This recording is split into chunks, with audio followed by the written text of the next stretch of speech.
شادی کے حوالے سے بس کچھ چیزیں ایسی ہیں جو ہمارے معاشرے کا ناسور ہے اور جس کی وجہ سے شادی انتہائی مشکل ہوتی جا رہی ہے اور گناہ کے کام بہت آسان ہوتے جا رہے ہیں۔ یعنی سب سے پہلی بات تو یہ ہے کہ بچہ یا بچی جب جیسے ہی جوان ہو جائیں، اللہ کے رسول صلی اللہ علیہ وسلم نے فرمایا ان کی شادی کر دو۔ 3 کام ایسے ہیں جن میں دیر نہیں کرنی چاہیے، ان میں سے ایک یہ ہے کہ بچہ یا بچی جوان ہو جائے اس کی شادی کر دیں۔ لیکن ہمارے معاشرے میں کیا ہو رہا ہے؟ ہمارے معاشرے میں ہوتا یہ ہے کہ بچہ اب جوان ہو گیا ہے تو اب پہلے اس کی جاب ہونی چاہیے، پہلے تو اچھی تعلیم کے لیے وہ جناب یونیورسٹیوں کے دھکے کھائے گا، پھر جب تعلیم ہو جائے گی پھر جاب کے لیے کوشش کرے گا، جاب ملے گی، پھر والدین کہیں گے اچھا اپنا گھر بنا لو، گھر بنا لے، گاڑی، اتنی محنت کرتے کرتے اس کی عمر 30 سے اوپر ہو جائے گی اور یہ شادی کی عمر نہیں ہے۔ شادی کی آئیڈیل عمر ہے لڑکے کے لیے 20 سے 25 سال اور لڑکی کی عمر ہے 18 سے 23 سال۔ اس کے دوران شادی ہو جانی چاہیے۔ پھر دیکھیں نا کتنی کم بختی ہے ہماری، جہاں گھر میں 5-7 لوگ پہلے کھانا کھا رہے ہیں، اگر وہاں شادی کر کے ایک لڑکی اور آ جاتی ہے اور 1-2 روٹیاں وہ کھا لے گی تو کوئی گھر میں فرق پڑ جائے گا۔ لیکن ہم لوگ جو ہیں وہ بس یہ سوچتے نہیں ہیں، بس یہ سوچتے ہیں کہ یہ سب ہو جائے۔ اس دوران جو بچے یا بچی کے اوپر گزرتا ہے وہ ہمیں نہیں معلوم ہوتا۔ یعنی اگر تو بچہ شریف نہیں ہے، حیادار نہیں ہے تو وہ زنا میں ملوث ہو جائے گا بچہ یا بچی، اور اگر بچی یا بچہ حیادار ہیں تو وہ پھر خود لستی میں ملوث ہو جائیں گے۔ یہ دونوں گناہ کے کام ہیں جو ہو رہے ہیں معاشرے کے اندر۔ آپ اس سال کے میرے پاس ایک خاتون آئی، انہوں نے کہا کہ میری 26 سال عمر ہو گئی ہے اور میرے رشتے آتے ہیں، کوئی نہ کوئی والدین نقص نکال دیتے ہیں، تو خدا را میرے آگے ہاتھ اس نے جوڑے کہ میرے والدین سے کہیں کہ میری شادی کروا دیں۔ یہ حالات بن چکے ہیں ہمارے۔ ایک بات تو یہ، دوسری بات یہ ہے کہ ہمارے ہاں والدین کے خصوصاً لڑکی والوں کے جو ہے وہ نخرے ہی نہیں ختم ہوتے۔ یعنی وہ سمجھتے ہیں کہ بھائی بچہ کوئی خاص لیول کا ہوگا تو ہم بچی دیں گے، اور شادی کو اتنا مشکل بنا دیتے ہیں اور اتنی شرطیں رکھ دیتے ہیں کہ وہ اللہ کی پناہ۔ اب آپ دیکھیں شادی جتنی آسان ہوگی اتنی آسانیاں ہوگی، لڑکی والے یہ بھی خریدے وہ بھی خریدے، جی بچے کا بینک بیلنس، اب وہ بیچارہ اسی کام میں لگا رہے گا اور بچے کی جو خواہشات ہیں ان سے ہم نظر انداز کرتے رہیں گے۔ تیسری بات جس کو سوچنا ضروری ہے، یہ جہیز کی لعنت، یہ بھی بہت بڑی رکاوٹ ہے شادی کے حوالے سے۔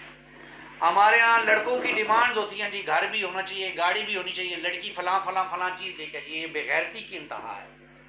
جہیز کی کوئی شرعی حیثیت نہیں ہے اسلام کے اندر۔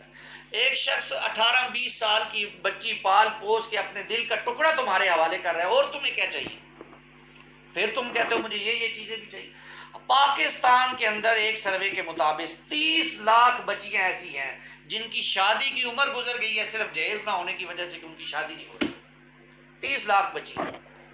تو جو کم از کم دین کی سمجھ رکھنے والے کچھ لوگ ہیں وہ آگے آئیں اور کہیں کہ ہم جہیز نہیں لیں گے، جی ہم شادی کریں، اور رواج باقاعدہ نکاح کے اندر اعلان کریں ہم نکاح کر رہے ہیں اس خاتون کے ساتھ اور ہم جہیز نہیں لے رہے ہیں، تاکہ رواج سے چیزیں پھیلیں۔ کچھ چیزیں جو رواج سے پھیلتی ہیں، یہ ہمارے ہاں جہیز ہندوؤں کی طرف سے آیا، ہندو بیٹی کو وراثت میں حصہ نہیں دیتے ہیں، وہ جہیز دے دیتے ہیں جس کی وجہ سے وہ بچی، آج ہمارے ہاں بھی وراثت میں بہنوں کو حصہ نہیں دیا جاتا اور جہیز دے دلا کر فارغ کر دیا جاتا ہے۔ یہ غلط بات ہے، صحیح بات نہیں ہے۔ صحیح بات یہ ہے کہ بیٹیوں کو وراثت میں حصہ دیا جائے، بہنوں کو وراثت میں حصہ دیا جائے۔ تو تیسری بات یہ۔ چوتھی بات یہ کہ نکاح کے عمل کو آسان بنایا جائے۔ آپ صلی اللہ علیہ وسلم نے فرمایا سب سے بہترین نکاح وہ ہے جس میں خرچ سب سے کم ہو۔ خرچ، اب آپ کو معلوم ہونا چاہیے نکاح میں 2 چیزیں، ایک آپ کو معلوم ہے ایجاب و قبول ہے، مسجد کے اندر لڑکی لڑکے کا ایجاب و قبول ہو جائے، اور دوسرا جو ہے وہ ولیمہ۔ یہ 2 مسنون کام ہے شادی کے۔ اس کے علاوہ جو بھی ہم رسومات کر رہے ہیں، یہ مایوں ہے، یہ اپٹن ہے، یہ فلاں ہے، یہ فلاں ہے، یہ ساری ہندوانہ رسمیں ہیں جنہوں نے آج ہمارے معاشرے کو جکر دیا، اور شادی اتنی مشکل ہو گئی ہے کہ والدین کہتے ہیں اب اتنے پیسے ہوں گے تو ایسی شادی کریں گے، پھر لوگ ہی کہیں گے پتر کی شادی کی تھی یا کی تھی۔ یہ لوگوں کو دکھاوے کا جو عنصر ہمارے اندر ہے، یاد رکھیے جب تک اس جملے سے ہم جان نہیں چھڑا دیتے کہ لوگ کیا کہیں گے، کبھی بھی ہم پرامن زندگی نہیں بسر کر سکتے۔ خدا را اپنے بچوں کی زندگی کی طرف دیکھیے، ان کی۔ پھر ایک اور بات جس کی طرف توجہ دلانا بہت ضروری ہے، ہمارے ہاں لوگ یہ سمجھتے ہیں کہ شاید بیٹی کا رشتہ خود سے پیش کرنا یہ ممنوع ہے اور یہ معیوب بات ہے، اور جب تک بچی والے جو ہے وہ بچے والے آ کر جوتیاں نہ گٹھا لیں اس وقت تک بچی کا رشتہ نہیں دیں گے۔ غلط بات ہے، بالکل غلط۔ خود رسول اللہ صلی اللہ علیہ وسلم نے اپنی بیٹی سیدہ فاطمہ کا رشتہ پیش کیا سیدنا علی کو رضی اللہ تعالیٰ عنہ۔ سیدنا عمر نے اپنی بیٹی کا رشتہ خود پیش کیا ہے۔ بہت سے تابعی بڑے بڑے لوگ تھے، انہوں نے اپنی بیٹیوں کے رشتے خود پیش کیے۔ اب لڑکا اچھا ہے اور شریف ہے، اخلاق اس کے اچھے ہیں، دیندار ہے، تو اپنی بیٹی کا رشتہ خود سے پیش کرنے میں کوئی کباہت نہیں ہے، اور اس میں کوئی غیرت نہیں ہے کہ یہ بغیرت ہو گیا اپنی بیٹی کا رشتہ خود دے رہا نہیں ہے، اس میں کون سی بغیرتی والی بات ہے؟ یہ تو سنت ہے، عمل آپ نے اس پہ عمل کر دیا۔